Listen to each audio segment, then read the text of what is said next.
ઓદસ્ય शस्त्र सिद्धपुरा ब्रह्म समाज केवलनी मंडल मलाना पालमपुर द्वारा 13वें स्नेह मिलन समारोह का आयोजन।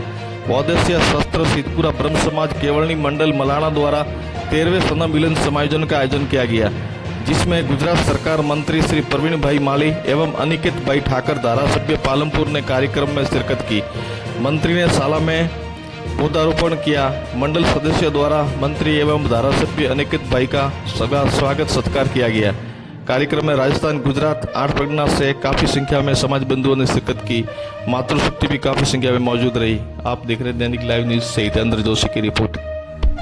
तेजस्वी शारीरिक तंदुरुस्ती भगवान तमने बख्शे અને જે ક્ષેત્રમાં છીએ એ ક્ષેત્રમાં આપણે સૌ દીન પ્રજારોમાં એક હેમાંથી મોટી દુવિધા હાલે જો બે જનરલ में हो यार વાગીને ચાલીએ।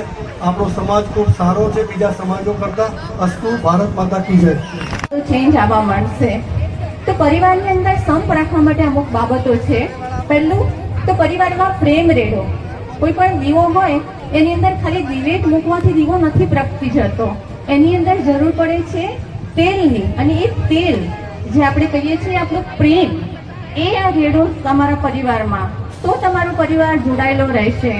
આજકાલ આપણે બધા ફરિયાદ કરીએ છીએ કે દીકરા દીકરીઓ અમારું માનતા નથી। એનું મેઇન કારણ શું છે? એ જ છે કે આપણે ક્યારેય દીકરા દીકરીઓને પાસે બેસાડીને પૂછતા નથી કે બેટા તું શું કરે છે, તારી શું જરૂરિયાત છે। ફરી આ સમાજ જેવો બુજુર્ગોએ ચાલુ કર્યો છે ને, જેવા આપણા વડદાદાઓએ જે રીત રિવાજો ચાલુ કર્યા છે ને, એ જ પ્રમાણે આપણે આગળ વધશું। ફેરફાર કરવાનો છે ફક્ત શૈક્ષણિક રીતે, એ કરવાની જરૂર છે। અત્યારે એ સમયની માંગ છે।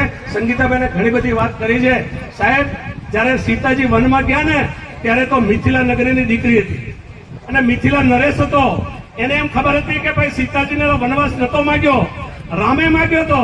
પણ જો એ ધાર્યું હોત ને તો સીતાજી જ્યાં જ્યાં વનવાસ કરતા હતા ને ત્યાં એમની આખી ટીમ જતી હોત અને ભોજન લઈને જતા હોત, વ્યવસ્થા લઈને જતા હોત। પણ એ સમજતા હતા કે એના પતિના દુઃખે પત્ની દુઃખી, પતિના સુખે પત્ની સુખી।